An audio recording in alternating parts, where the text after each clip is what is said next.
તો બનાસકાંઠાને બે વિભાગમાં વિભાજનના મુદ્દે ધારાસભ્ય બેઠક યોજી કાંકરેજના ધારાસભ્ય અમરતજી ઠાકોરે વેપારીઓ સાથે બેઠક કરી છે।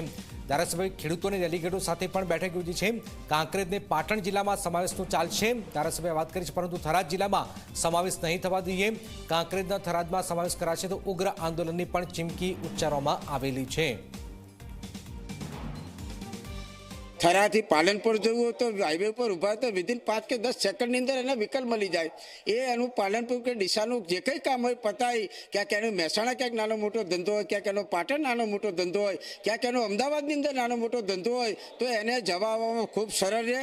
કોઈપણ પ્રકારની ભૌગોલિક પરિસ્થિતિનો ત્યાગ મેળ્યા વગર જે રીતે કાંકરેજ તાલુકાને થરાદ જિલ્લામાં સમાવેશ કરવામાં અણધડ નિર્ણય લીધો છે, નિર્ણયને અમે વખોડી કાઢીએ છીએ। બનાસકાંઠાની અંદર જો કદાચ અમને કાંકરેજ તાલુકો બનાસકાંઠા ના ગમતો હોય તો અમને પાટણ મોકલી દો, અમે પાટણ જવાય અમારો કાંકરેજ તાલુકો આખો તૈયાર છે।